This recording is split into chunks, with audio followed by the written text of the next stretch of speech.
Hello everybody. So, after weeks na gamit aning G-Fiber, so far, so good.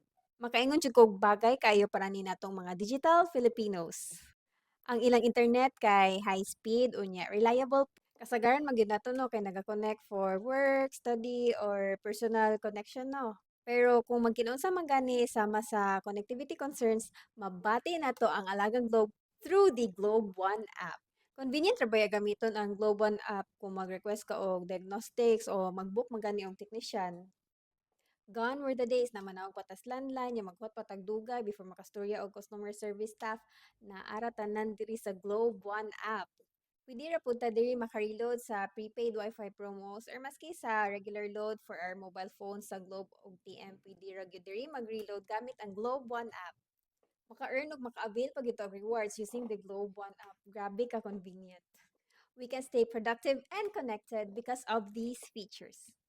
Unsa pa may gihulat ninyo? Panahon na para mokuha og wired connection at home gamit ang G Fiber.